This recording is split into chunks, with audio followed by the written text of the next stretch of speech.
For the ladies out there, I don't know about you, but for me, I've been disappointed by the masculine for a lot of the first half of my life. And I'm so healed by witnessing, by interacting with, by being inspired by great men. It's like, where do you choose to focus? I'm about to go into day one of a VIP, a PSI journey with one of my male clients. And his whole thing is women. His first half of his life has just been all about difficulties with the mother wound, women that he's dated. And so I think it really comes down to men, women. It comes down to, are we willing to do the work to heal our wounds and have that internal healthy relationship between our own masculine, feminine, Shiva, Shakti, yin yang, so that we can have that in our life. So I'm so looking forward to the integration, processing, and resolution of his wounds around his mom and past relationships. I'm so honored to witness a brave man willing to do the work, to be his best self, impact the world, savor healthy intimacy and sacred sexuality.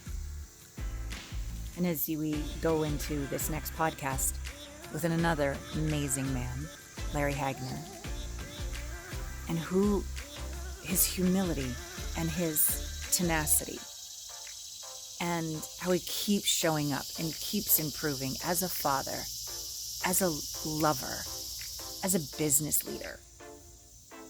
I remember him saying something like, it's hard to be obese. It's hard to go to the gym. It's hard. Either way is hard, but which way, if we apply ourselves, creates the life that we desire.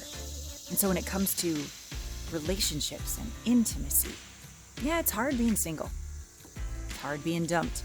It's hard being in relationship. There's no out, people. There's no magic pill. We've got to do the work regardless. We're going to be uncomfortable regardless. So why don't we do the work in the direction of savoring epic, delicious intimacy with ourself, with the divine, and with our beloved? Whether you've been married for 20 years or you are single, the work is worth it.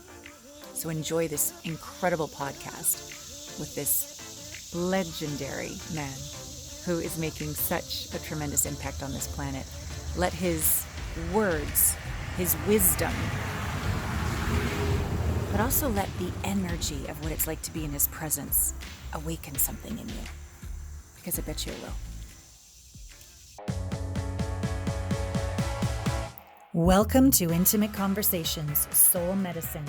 Intimacy is an inside job. Hello, delicious people, and welcome to another episode of Intimate Conversations. Here we are, season 11, Soul Medicine, with one of my favorite brothers from another mother, Larry Hagner of The Dad Edge. Today, we're talking about power. What is power really? And how does it connect to our soul confidence and our purpose on the planet? So let me tell you a little bit about Larry before we get started.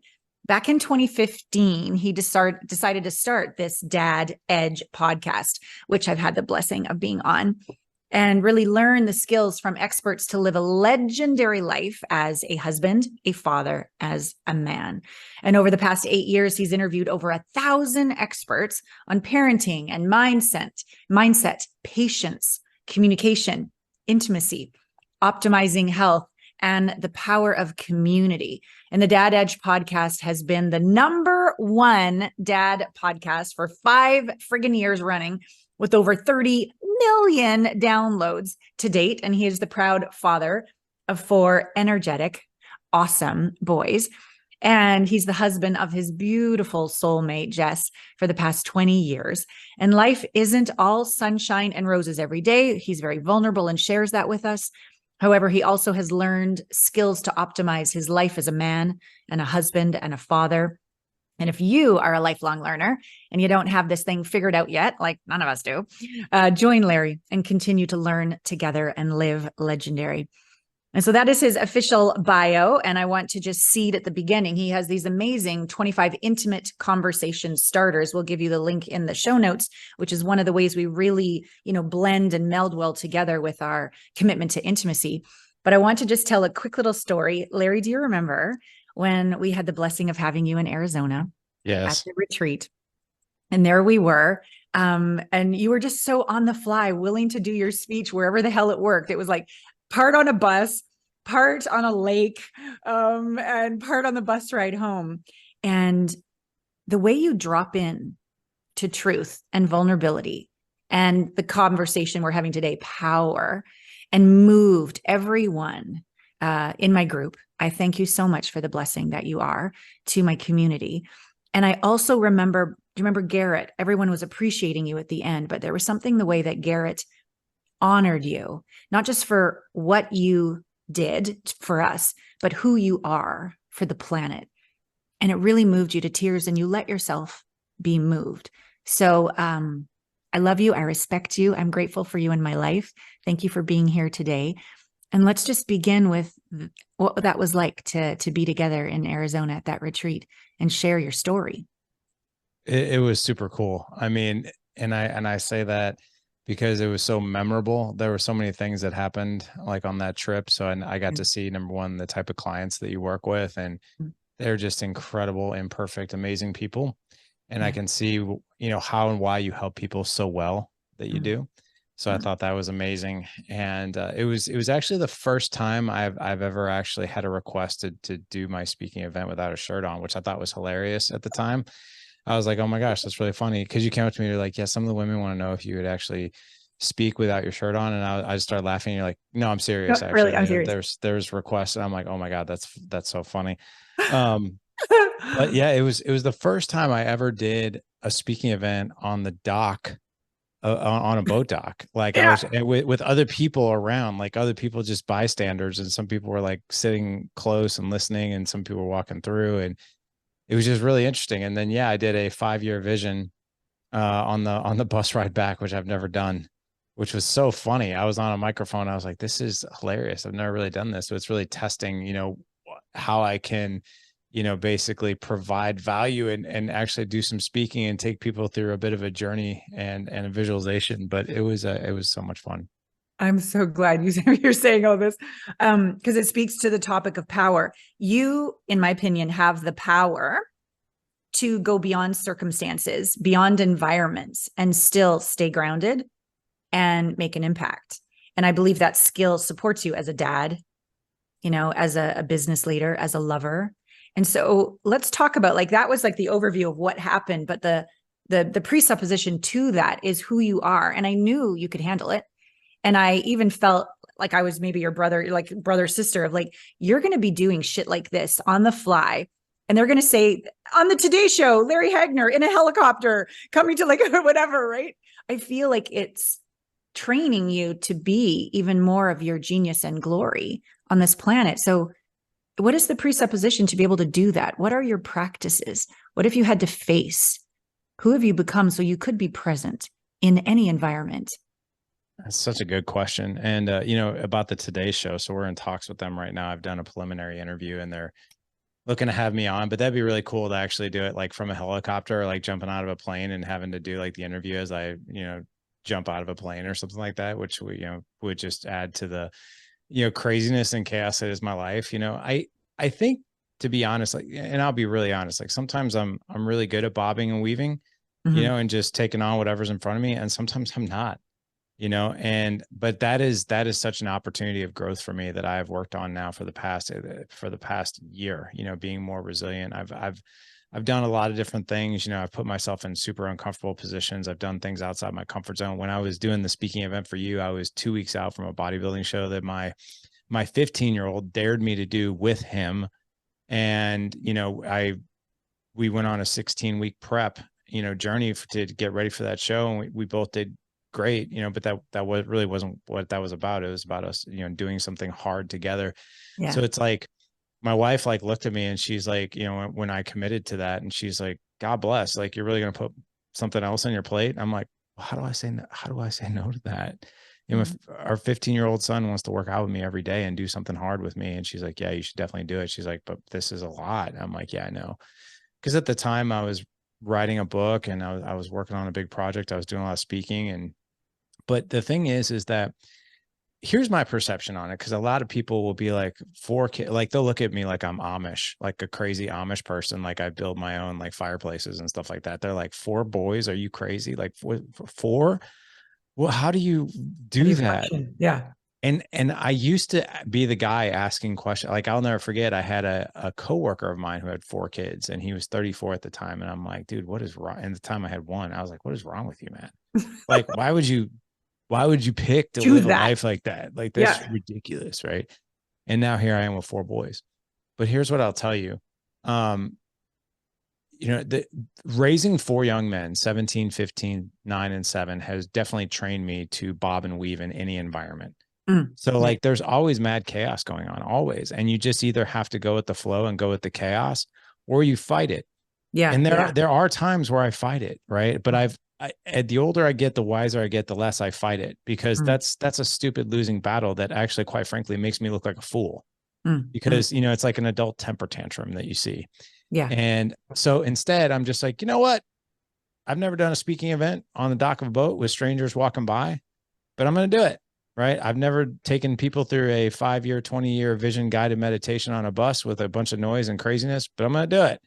Yeah. And I'll tell you, my attitude of it now is I actually love the chaos. I get bored when there is none, and I'll go ruffle up some chaos, just to keep me occupied. I joke, but I'm serious. But like, I'm so used to, my wife and I were just talking about this the other day. We're like, man, like in 3 years, we're gonna go from 2 boys in this house or 4 to 2. What's that going to be like? And literally, I was just like, I'm going to be so bored. Like I am going to be so much in these other 2 kids' lives of things we're going to be doing and busyness and good busyness and just living life, because I can't sit back and rest on our laurels. I'm just not wired that way. So I know that's kind of a long-winded question, but I really think having 4 boys and being a full-time business owner and all the things I've been doing has definitely trained me to bob and weave in sticky environments. I love this. I love this. And when I think about chaos order, like the fundamental foundation of the universe, it's destroyed and created. There's chaos and order. And so your willingness to keep what's new to emerge, what's new to evolve, requires chaos in order for the new order to emerge. And you somehow get that. And you're beautifully human when you resist and you make your adult temper tantrum or what have you. I want to briefly go back to that moment on the dock when you shared about what actually inspired the dad edge, a moment of an adult, we'll call it temper tantrum, that we've all had on some level. I'm a parent as well, and I'm by no means perfect. You know the situation with me and my son. I haven't, spoken to him in 3 years. So I've certainly made my mistakes along the way. What I love is that we both slow down, face, feel, integrate, step up, and make a new choice. Like we clean up our messes. So share, if you would, that vulnerable story that began all of this, because I think that is even the presupposition to the presupposition of like what really fuels you is deep soul compassion that fuels your potency and your power. Yeah, I appreciate that. I wish I could say that, the dad edge came out of like this beautiful epiphany where I woke up on a Sunday morning and the sun hit my face just right. And all of a sudden I knew like all these great things I was going to share with the world. And it's funny, I was on John Bernthal's podcast, The Real Ones, and he asked me how'd the dad edge get started. And I literally took him down like this 45-second to 1 minute, like total BS story about how like I woke up one morning and the sun hit my face. And you did it. The camera is going back and forth between us. And you can just see, he's just like his face got more and more strange. And the funny thing was, before we hit record, he's like, dude, I'm a huge fan of your podcast. I listen to all of them. It helps me as a dad, blah, blah. So I kind of thought he knew the story, but I guess he didn't. He was just, I think he was looking at me like, holy shit, like, what have I done? I've invited a complete total psychopath on my podcast, but which was really funny to watch the look on his face. But what I will tell you, yes, this mission comes out of compassion. It comes out of empathy. It comes out of, giving men an opportunity and a community and a platform to be literally the best father we can be, to be the best dad we can be, to be the best man we could be. Because here's what I'll tell you, and I'm going to say this insanely passionately: no man any man walking the earth with kids, married or whatever, should go to their grave with anything left on the table, any regret whatsoever, and also Thank you. not a point in the right direction of what to do. Life is too short. Yeah. I know this sounds morbid, but I want every single man who does life with us to go to his deathbed, and on the final hour before his death, he's smiling. He has no regret. He's not harboring tears. He's coulda, woulda, shoulda. He's like, no, I did it with everything I had. Yep. And I uncovered every single stone. I utilized and exhausted every resource known to man to learn whatever I could to be the best man, husband, and father that I could possibly be. And it wasn't all sunshine and rainbows, but it was pretty damn good. Yeah. And I'm done. And I'm good. Right. That's what I want, because too many men go to their grave with the opposite. But to answer your question, it came out of 10 years ago. My son, who's 15 now, who's actually literally physically bigger than me, physically stronger than me now, which is really scary. That whole chapter opens up. Wow. But I made a promise to myself because of my childhood, a really crazy childhood. I'll give you any detail you want around that. I was like, you know what? When I get married, when I become a father, I'm going to do this right, because I know firsthand what it feels like to get this insanely wrong. Yeah. And what that feels like as a kid. And I'm never going to do that. And what I can tell you is what we focus on grows, what we focus on expands. And I wasn't the most patient father. I got all my validation in the workplace. My marriage was mediocre at best. We weren't really communicating. We weren't being intimate. We weren't having sex. I wasn't the man that she needed or wanted, really, to be honest. And I wasn't the father. I was doing the best with what I could, and I was winging it. And I was too proud, and I had too much pride and ego to ask for help. In fact, in my mind, I'm like, if I have to ask for help with this, holy shit, like I'm really broken. Like if I can't figure out fatherhood, then that is completely a huge, huge tax on me as a man that I just can't get that right. And I certainly don't want to tell people I'm not getting it right. But I spanked my son in a heat of rage. Now, some people are on board with spanking, some aren't. I'm not here to fight that battle. But what I will tell you is I did not want to do that. I did not want to ever hit my children out of anger, because I was beaten a lot growing up. Yeah. And when I spanked him, unfortunately, what happened is I spanked him. He stepped out of line, spanked him, and he lost his footing. I didn't hit him that hard, but I hit him hard enough that he fell, that he lost his footing and fell. And I was like, oh my God, I just struck my son on the rear end. He just fell to the ground on my hand. And then here's where the rubber met the road. I went to pick him up because I was like, oh my God, what the hell did I just do? Yeah. And he shuddered with his hands like this, like looked at me like I was a monster. And I was like, that's it. Done. White flag, done here. And what I mean by white flag is I was just like, I'm done. I'm done trying to figure this out. I'm done trying to stumble my way through it. I am just simply going to learn how to do this, just be a student of it. I started looking at every single thing that I had done well in my life, whether it be my career, martial arts, or fitness. Everything that I had done well, I had vast knowledge in, or I was continuing to learn over and over, and both, right? Yeah. And then I started looking at fatherhood, and I started looking at marriage. I'm like, have I even picked up a book? No, I haven't even picked up a book. Like I'm not even listening to podcasts. Like I am floundering out here blind. Yeah. And that's when I was like, I'm just going to learn. And Dad Edge always has been, always will be a learning community, a learning environment.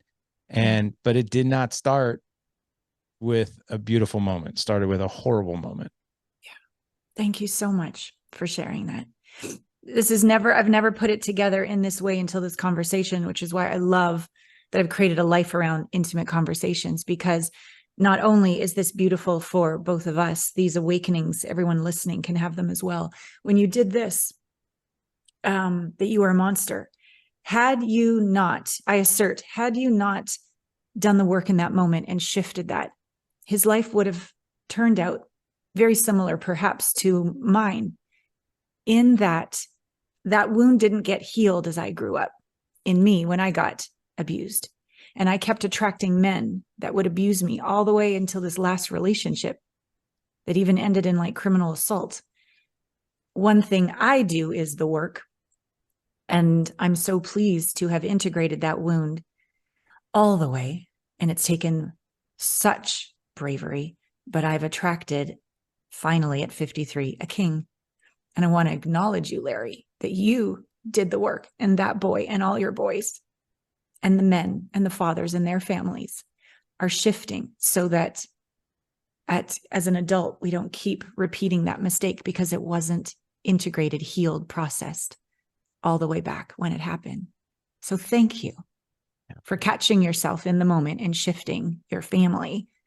And yeah, you inspire me. You inspire the fuck out of me. Thank you. Yeah.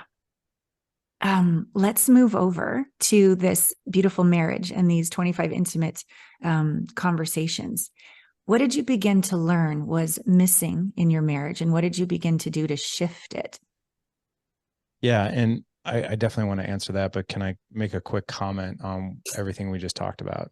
Yeah. Because I look at you, Alana, and I look at myself, and what are we? We're pattern breakers, right? And this is the hard work, you know. This is where I love those memes you see on social media of like, you know, choose your hard. Marriage is hard. Well, so is divorce. Pick your hard, right? Being fit is really hard, takes a lot of hard work, but being obese is really hard. Choose which one you want. Yeah. Here's what I'll tell you.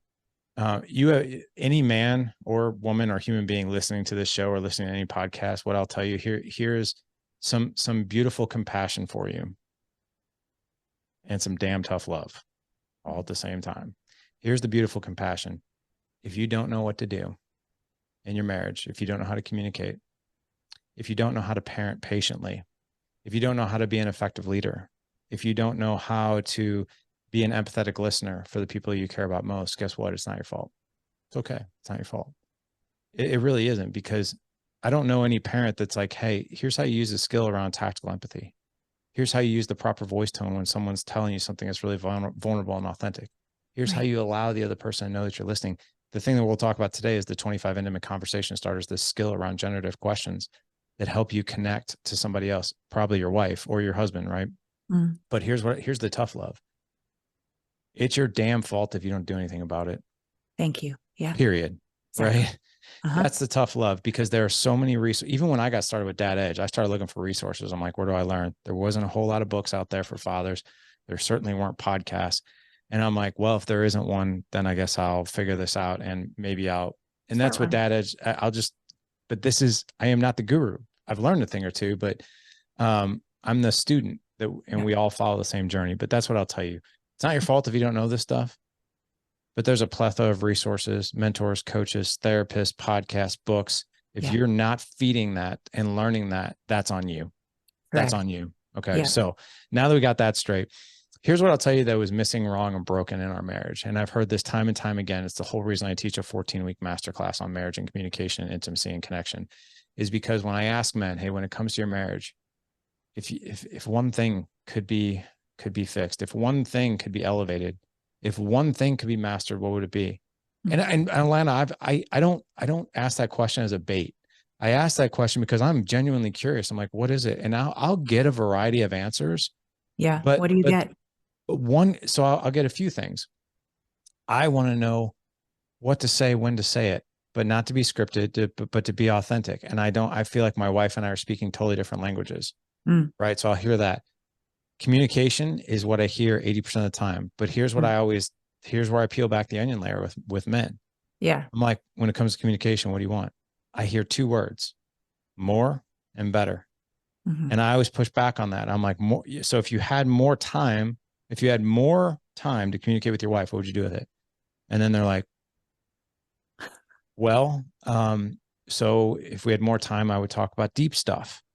So that's great, right? Where they want to talk about, they want to have deeper conversations. I'm like, okay, how do you do that? And they're like, we would talk about our hopes, our dreams, our fears, maybe our visions. I was like, well, in order to do that, you have to create an environment of psychological safety. Yeah. Do you know how to do that?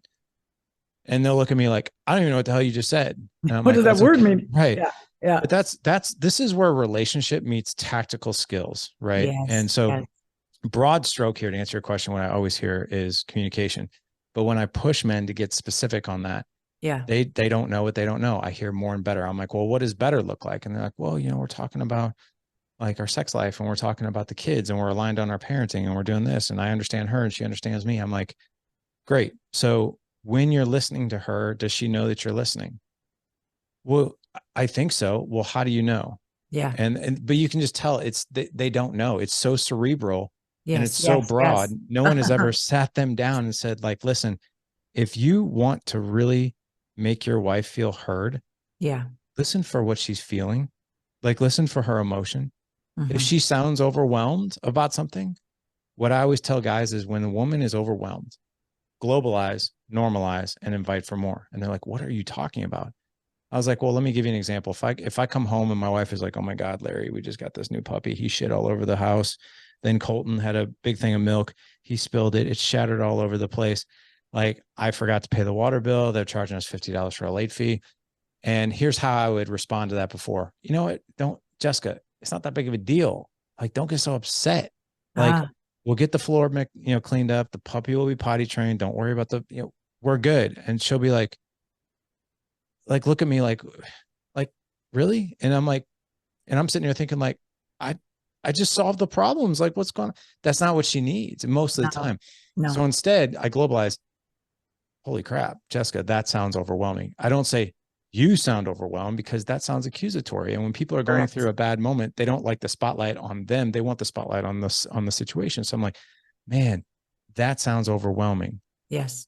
Then I normalize it, because if that happened to me, I'd be like, God bless, somebody take this dog, and then you can't spill your milk. What's wrong with you? Right. All this other stuff. I'd be like, yeah, that sounds overwhelmed. Who wouldn't be overwhelmed? I would be completely overwhelmed. Exactly. Tell me more about what's going on. Stunning. Stunning. I don't say, why do you feel that way? Because that, again, is accusatory. Correct. So when I tell men those steps, you shouldn't feel that way. Yeah. You shouldn't. Yeah. And guess what? Here's the other cool thing. You get to do the same thing with your kids. Like, your kids come to you and vent, not because they want dad to, in all of his wisdom and mastery, to solve all my problems. What he wants is a guide and a conversationalist. Yes. Right. Yes. To ask better questions and to see them and recognize what they're going through.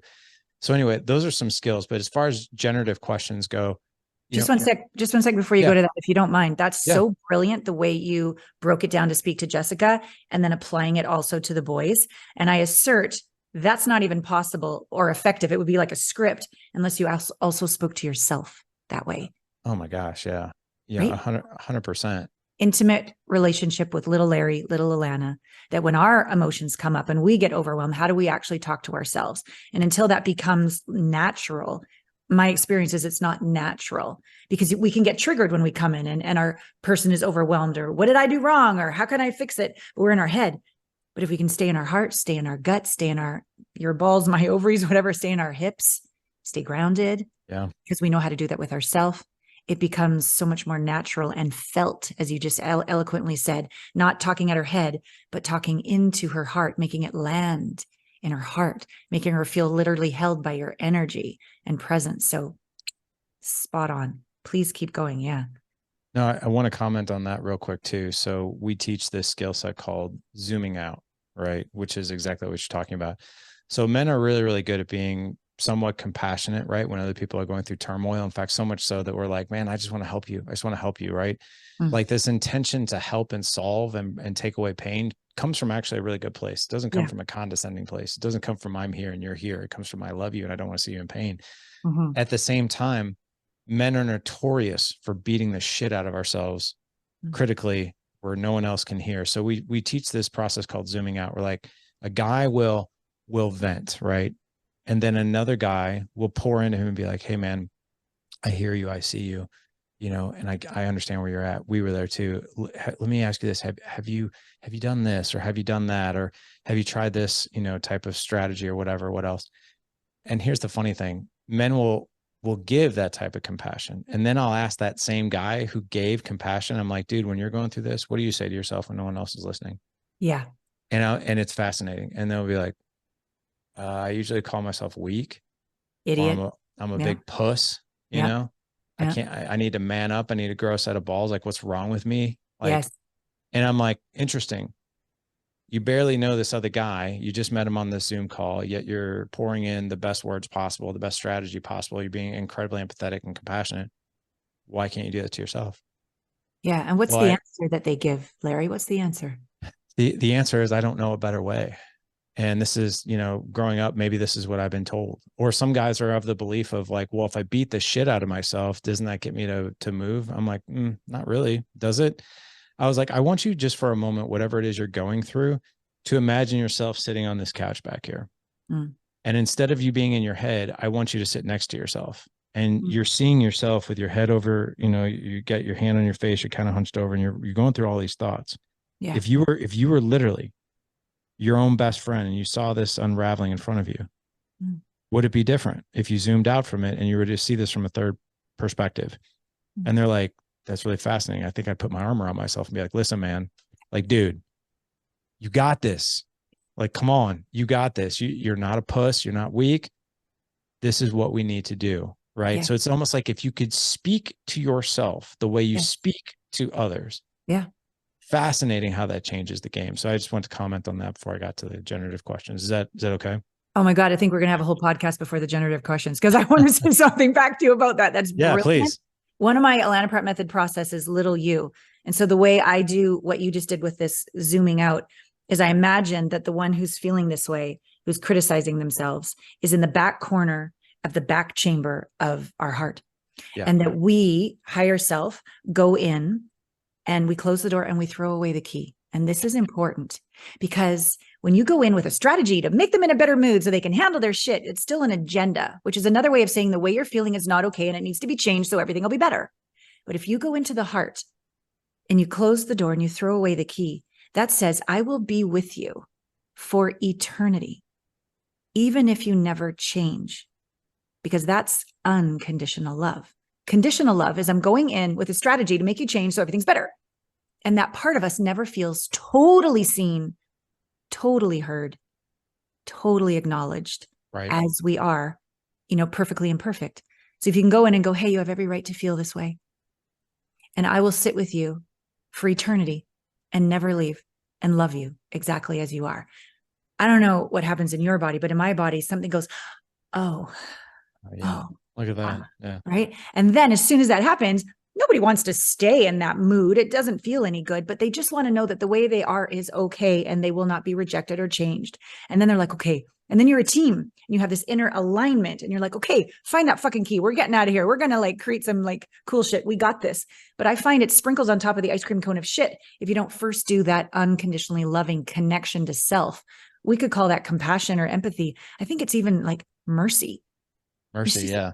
Right. It's just pour friggin' wholeness and mercy into yourself, and then feel the topic of the podcast, power. To me, that's true power, true awakening of your soul purpose, true confidence from within. And you're unstoppable, because I think in that moment when there's oneness with self, there's also oneness with God, the divine, the universe. And you are unstoppable with ideas, with fortitude, with going beyond circumstances, with giving speeches on docks, on boats, on buses. You can handle anything. So thank you for that, because I feel that's the intimate relationship we have with ourselves.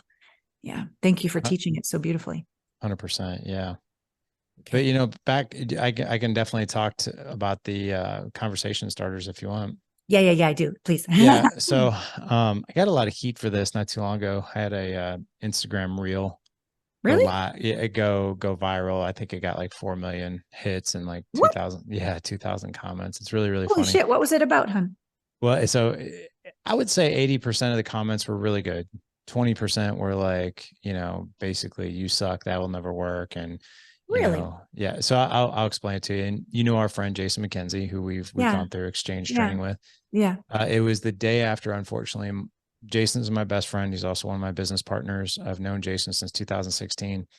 And one of the most important things in Jason's life, obviously, he's one of our coaches in Dad Edge, is he lost his 19-year-old daughter tragically in a car accident. Yeah. And I've never seen such despair and devastation in a man's voice or eyes than I did the next morning when I talked to him on the phone. And then 2 hours later, I had a podcast that I was on, a really big podcast. And I was in a very fiery mood. Yeah. Which actually was pretty good. So they cut this reel out and they've sent it out and it got 4 million hits. But here it was. On the subject of generative questions, on the subject of the quality of your questions will determine the quality of your relationships and the quality of your life is absolutely true. Yes. And if you're asking really crappy questions, you're going to get really crappy connections and you're going to get really crappy answers. So, and I'll explain to you what I did. So he asked me about you've got this training on 25 intimate conversation starters and generative questions. What is that? I was like, well, let me give you an example of something really terrible and shitty. I said, if you're coming home and you're asking your kids, how was your day? I said, that's the shittiest question on the planet. Mm. Like, cause it's going to get you the same crappy answer. Fine, good, busy, boring, whatever. Right. And it Yeah. provides, it is no brain power whatsoever to ask that question. Zero brain power for the person who's answering it. They don't even really feel like necessarily you care. But here's what I'll tell you. The intention of that question is still pure. Because if a dad is asking, how was your day? He cares. He's genuinely interested. Like, please talk to me. Please talk to me. That's a dad's way of like, let me in on your life, son or daughter. Yeah. I really Yeah. want to know what happened today. But here's what most men and most human beings don't know. That question sucks. Yeah. That question does not work. It doesn't relay the message to your kid that I care and I really want to know. In fact, they think you're going through it like subconsciously. They're like, well, he's asking me this question. He asked me this question 700 times. And it's fine, good, crazy, boring. Instead, change up the question. Change up the question to a generative question that is highly connected, that will trigger a connection, that will trigger emotion, that will trigger a conversation, the type of conversation that we all want out of how was your day, but we don't get it. So like, for instance, I always encourage men, if you want to have an intimate conversation started with your kid, your wife, or whatever, change your question. So like, for instance, look at your wife, look at your kids, doesn't matter. But look at your wife and say, sweetheart, what's been the best part of your day today?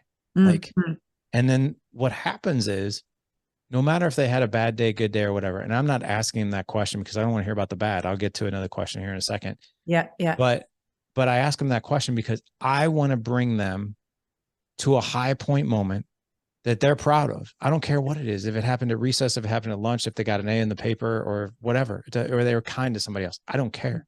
But I want them to review the tape, and I want them to think, be like, oh man, actually, Dad, like, so we did the push-up test today. I got third place, Dad. I got third place in the push-ups contest. I did 41 push-ups. And here's what I'll do. Dude, are you kidding me right now? That's amazing. Come on, man. The door. High five, right?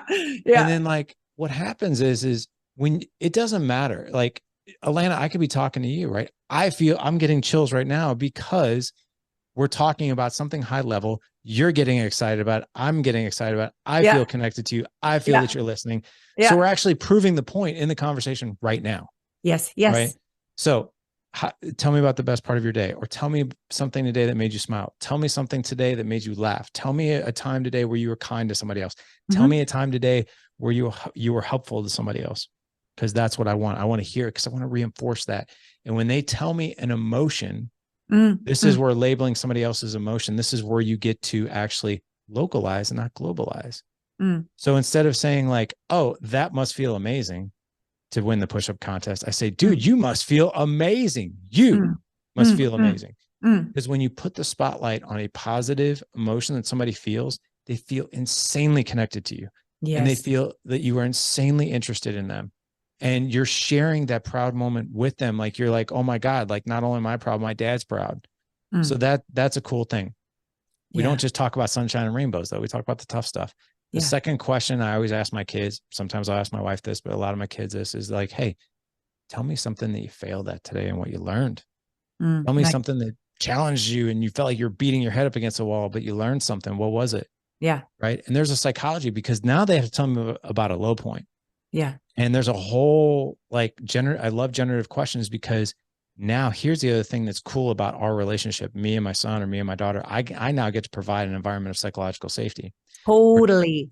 Totally. Which is free from shame, blame, and pain. Yep. So if my son gets brave enough to be like, yeah, so I got a D+ on the science test.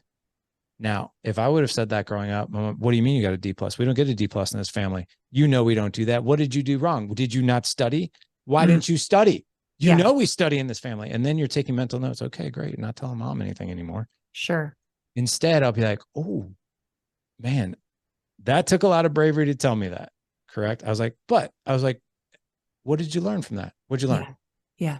and then we'll get it out. Right. And then basically I don't have to lecture. I don't have to problem solve. And basically what usually happens out of conversations like that is they've missed something in the study or the prep, and be like, okay, well, if you could do it all over again, what would you do different? Yeah. And like, I've done this, this, and this. Okay, well, great. When's your next test? Oh, it's actually next Friday. Well, shit. Well, based on what you've told me you've learned, what are you going to do different? Yeah. Well, I'm going to do this, this, and this. And you know this from a psychological standpoint as well as I do. When someone articulates the plan Yep. versus us articulating it for them through a lecture, the likelihood of them being excited about it and doing it and feeling like you're the guy that brought it to the surface. Yep. Like suddenly dad is like a guru. And I'm like, I didn't do shit. All I did was ask you some questions. No, You figured it out. And I say yeah. that. No. This is phenomenal though, because you're the facilitator of it, Yeah. and you empower them to have self-ownership, Yeah. which feels like this internal confidence that no one can take away. Right. And they get to live with that embodied within them. I freaking love this. I was on so I've been dating this guy for 2 months now. We were having dinner in Charleston on the front porch of this cool restaurant. Yes. And 2 couples sat beside us on their anniversary. So, and he's like, down girl. I'm like, no, we have to ask them generative questions. And yeah. So I'm leaning over and we can hear the happy anniversary and see the roses and all the rest of it. And I'm like, tell me one of your favorite memories of the last 16 years of your marriage. And just to watch her light up. And then to watch him, he looks at me, he goes, are you a therapist? And I just like, just let her answer. And to watch him puff up. And then how did that make you feel? And he's like, weird, because you're looking at me, but really good that you told me that. And then get them both to do it back and forth was extraordinary. And these these moments that how many of us slow down to actually say what was, are some of our highlights of our last year together, our last day together, making love last night, all these moments to go back and deepen and nourish and connect in this way is extraordinary. And then the safety on the other side without fixing. Exactly. What'd you learn? This is good. What's been one of the, please. I just want to when it comes to our wives, right? When it comes to our relationships, I do this all the time. Every date my wife and I have, I'm always prepped with questions. The last question I asked her, I was like, hey, you think about the summer that we had in 2023. What were some connected moments that as you look back on them, they just warm your heart? Yeah. Beautiful. Right. So what happens is my wife now has to search through the whole summer of all the beautiful things we did together, which, by the way, that alone of itself is taking her through a beautiful psychological journey where she feels connected. She's replaying all the things we did. Yes. Which that's what you want. That's what a generative question generates connection between 2 people if you're doing it right. Yeah. And so my wife will be like, oh my gosh, like when we said our I do's again on the beach of Hawaii and the rain was monsooning down on us. And I'm like, holy crap, I can't believe we've been here 11 days. It hasn't rained. In the 1 hour that we're renewing our vows, it turns into a monsoon and our kids are next to us, miserable, shaking, and we're going through our vows. She's like, but as I looked at you, it just reminded me that no matter what storm we're going through, like the foundation of our family and what we have is such a beautiful thing to me. And it made me just want to laugh at the storm. And I was sitting there thinking like, and by the way, what does that answer do for me? It connects me to her. Like, holy shit, I haven't thought of it that way. Like, oh my God, like I freaking love you, woman, right? Hug her, kiss her. Like, that's what conversation starters will do. Right. Yeah. Not, so how was your day? What we got planned for this weekend? Got something, you want me to put something on the barbecue? I could smoke a brisket, right? Versus something like that. Doesn't matter how long you've been married, how long you've been in a relationship, you can always ask these questions. Totally. Thank you. Circle back to the 4 million hits on the what went out. Oh yeah. What was it that triggered people, and in a good way? Because I think triggering wakes us up. Yeah. And here's the thing, like if you see only good comments, you're probably not putting things out there that are making people stop and think. Yep. I take it as a compliment when people, bash something, because what it tells me is I stopped them and they stopped and thought about something, whether they bashed it or not, right? It doesn't really matter, but they stopped and they thought about it and they're like, So here's what I got back on a lot of people were like, holy crap, that's like one of the easiest switches in the world. I'm going to do that. And then you see people comment days later, oh my God, I asked this question. My 9-year-old wouldn't shut up. It was great. you know, like, and like suddenly we had this great conversation. Now we do these at the dinner table. Like it's just comment after comment after comment. And then I had people like, that's not the shittiest question on the planet. I think how was your day is a great question. You know, things like that. I'm granted that's the voice I put behind it, but like they're yelling in all caps, like that's not a shitty question. It's a heartfelt question. A little defensive, tells you something's there. Yeah. Yeah. And here's the other thing too, is be like, I asked how was your day, and my daughter tells me everything. And here's what I'll say back to them. Dude, sounds like you're doing a lot of things right then. Because if you're getting a lot of information off that one question, daughter feels safe with you, bro. Job well done. Yeah. I think they're looking for a fight. And I'm like, no, Yeah. dude, you're obviously doing some good shit here. Yeah. So the other thing too was, oh God, this one baffles me. If I ask a deeper question, my kid probably won't shut up, and I don't want that. Oh, and dear. I'm like, dude, then don't follow me, because I'm the wrong Yeah. guy to follow. Yeah. Yeah. Okay? Yeah. So if you are not interested in having conversational excellence or having better conversations with your That kids hurts and my wife, heart. go follow somebody else, because I'm Yeah. not your guy. Yeah. Oh, no. Those last days, not morbid at all. I mean, I've had death early in my life. It was the most beautiful gift to live fucking fully. And I want, when I look back on my life, the richness of questions and conversations and intimate moments. That's what, because I can't take anything else with me. Right. Yeah. As we complete here, I want people to know how to find you, thedadedge.com. I want people, I'll put the link into the show notes so you can have those 25 intimate conversation starters. I want to end actually, if you would be so kind, about the brotherhood that you have with Jason and when that happened and you were there for him. I imagine you were one of the safest psychological safety people for him to feel heard. Can you share at all who you were being, what you said, what you didn't say? Because this idea of someone's died, a divorce, a bankruptcy, a kid, like there are moments where we just don't know, you know, it's great to have these intimate conversations with our kids and our wives, but there's these moments when we just don't know what the fuck to say or do.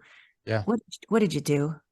This is very honest. I've had other guys that I've coached, and they'll be like, you know, hey, you know, my wife's my mother-in-law just died.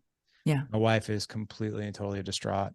She's going to want to talk to me tonight when I get home. And Larry, I don't know what to say. Like, Right. I don't have the words. I want to have words. Yeah. And here's what I tell them, dude, what you just told me is what you need to tell her. Yeah. Be very honest. Say, look, I can't imagine what you're going through right now. Right. Like the amount of pain that I couldn't possibly fathom what's going on. And to be quite honest, I have no words, nothing. I have nothing that I could possibly say that could probably bring you any type of comfort. But here's what I am willing to do. Whatever you want to say out loud, whatever, if you want to scream at the top of your lungs, if you want to cry, if you just want to sit here in silence and not say a word and just sit next to me. I'm here. Like, whatever. Like, we'll share a soda together. We'll share a beer. Like, I don't care. But I'm just being real with you that I don't have the words. I don't know what to say, but I am here in whatever capacity you need. Yeah. And even if that's just to sit with you. So I think people put a lot of pressure on themselves to have this golden parachute of words that's going to just take away somebody's pain or say the right thing in the right moment. And I think, to be quite honest, one of the most beautiful things that we can be is totally transparent and honest and authentic and say that we don't have the words. Yeah. Because it's actually in saying that we don't have the words are sometimes the exact words that they need to hear. Because they need to sometimes feel that maybe you're as lost as they are right now. And it's two people that can sit together and converse and somehow, some way figure it out. Yeah. And I will tell you, with Jason and losing his daughter, you know, I put, I checked on him every day through text, right? Or through audios, or I'd send him a video, or I would talk to him on Zoom. And there were times where he would tell me, and excuse my language, but he'd be like, Larry, I just can't fucking talk about it again today. So many people have asked me how I'm doing, and I just can't even answer the question anymore. I'm like, yeah, man, I get it. And so we won't do that. Yeah. And what would you like to talk about, if anything? And sometimes Jason would be like, I don't want to talk about anything today, but thank you. Yeah. No problem. And sometimes he'd be like, hey, can we talk about some clients that we share? Can we talk about some business? Can we talk about some exercises we're going to be doing? Or can we talk about Chloe? you know, or can I tell you like, you know, just the fucked up shit that's going on in my head right now? And I'm like, absolutely. Just freaking download with me, man. I don't care what it is. Right. And I honestly think it's in those moments where two people can be insanely authentic. Yeah. And if you feel the pressure to have all the answers and you don't, just tell them that. Yeah. It's a beautiful thing to share. Oh, Larry, thank you. Thank you. It speaks to the beauty of pain. Pain isn't wrong. Not having answers is not wrong. Just being present is everything. And if we can cultivate that capacity within ourselves and not make our own pain wrong or have to find a solution out of something and just stay connected with our soul and ourself and our heart and not go anywhere, just presence is grace. It shifts things.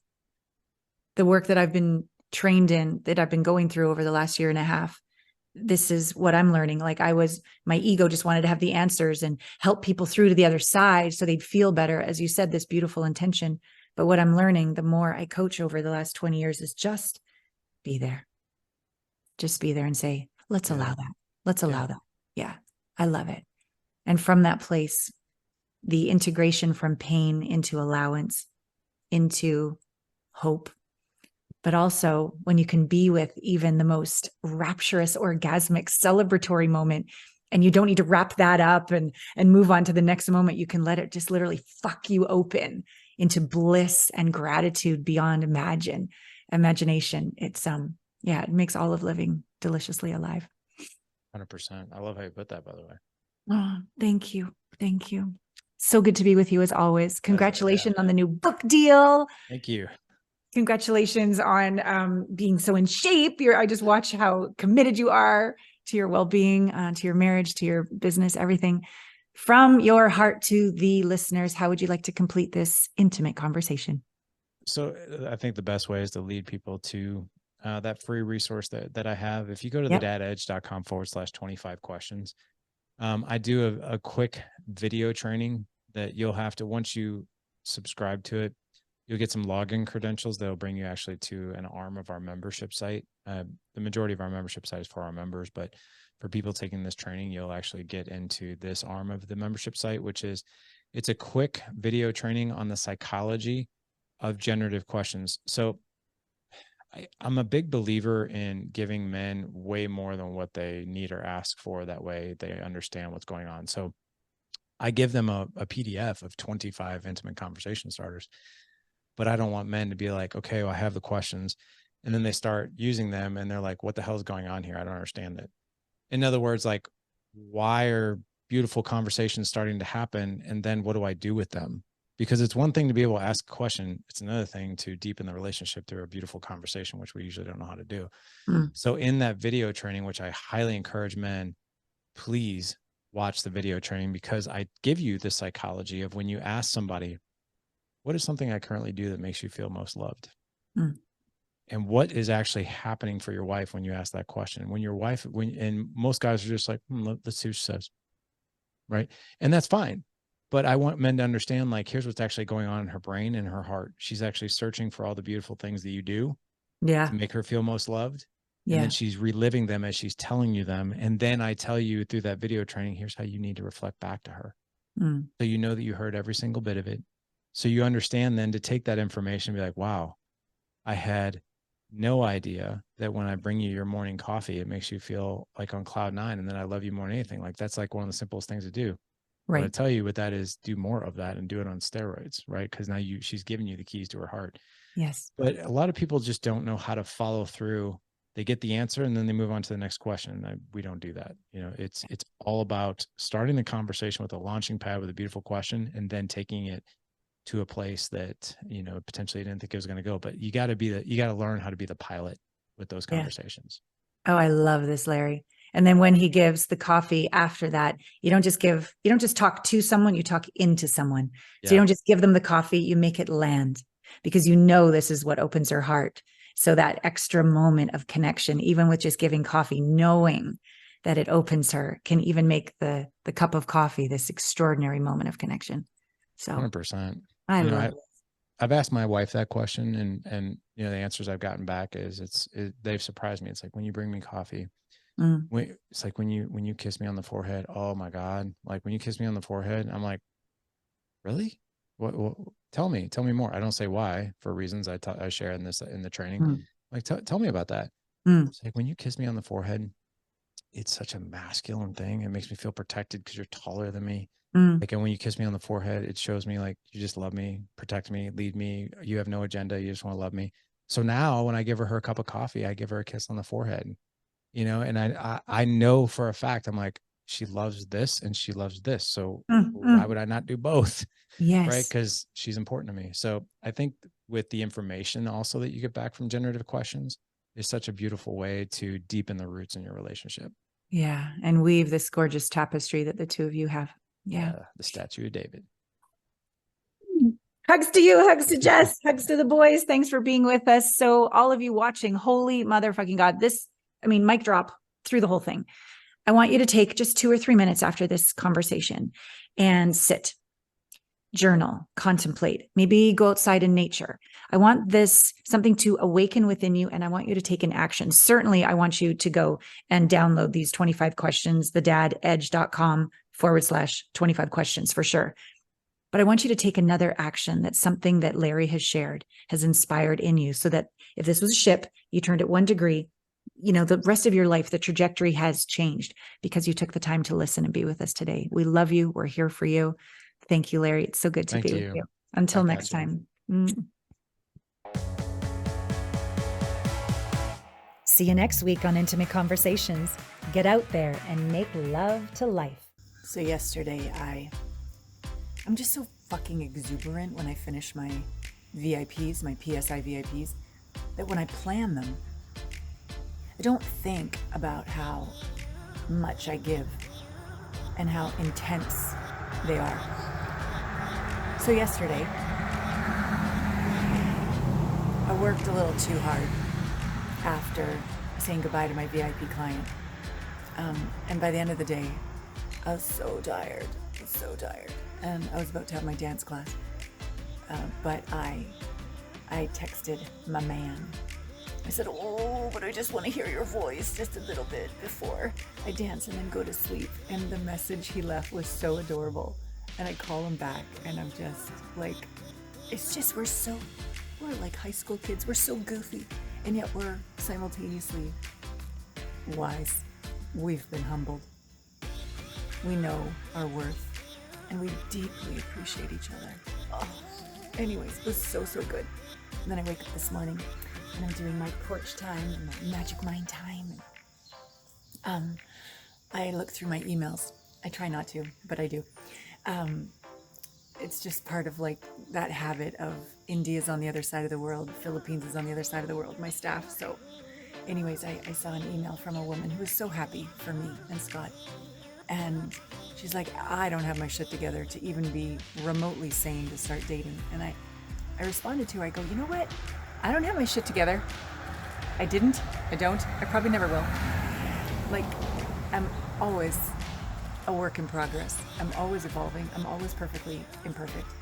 But here's what I did and do, and I just did with my PSI client, is I did what was hard. And I integrated the program that was only attracting wounded kings. And the program fell. And I then could literally receive into my body, my being, my soul, my spirit, everything. My king, Scott. And I'm reminded of this incredible podcast that you just listened to with Larry. And do you remember the part when he's like, it's hard to be obese. It's hard to be disciplined to go to the gym. Which hard do you choose, right? It's hard to do the work and learn to, or be facilitated, I guess is a better word, facilitated into integrating these programs that repel the intimacy you desire. That's hard. But so's divorce. So's watching your kids do exactly what you did because you never had the bravery to do the work, right? So fucking love Larry. I'm so inspired by him and Jess, him and the boys, him and all that he's creating. He's willing to do what's hard, to have a life that's epic and legendary, and also be a student like me. Like, he's never perfect, I'm never perfect, and we keep learning. And one of the things about his podcast, which I've had the blessing of being on, and my podcast, which I have the blessing of him on, is that we learn from each other. And we have guests, so we're always learning and always growing, and we never get there. And every day's an adventure. Every day's a mystery. So I want you to go to the Dad Edge for sure. I want you to download those 25 intimate questions. Larry and I so align on the importance of intimate conversations. And so I want you to not only download that, but also the training. Because it's one thing, as he said, to ask these questions. And just like in the work that we do here, you can ask the questions, but if you can't actually stay present, if you can't receive their answer, if you don't have the bravery to actually speak your truth as well, it's just a script. It's not going to do any different. No, it's not going to do any good. So get into Larry's world if you're not already. If you know a dad who could really benefit from him, let him know about Larry, because that man's making a difference, and we are so blessed to have him in our world. All right, I love you, and thank you for the honor, privilege, and pleasure of loving the shit out of you.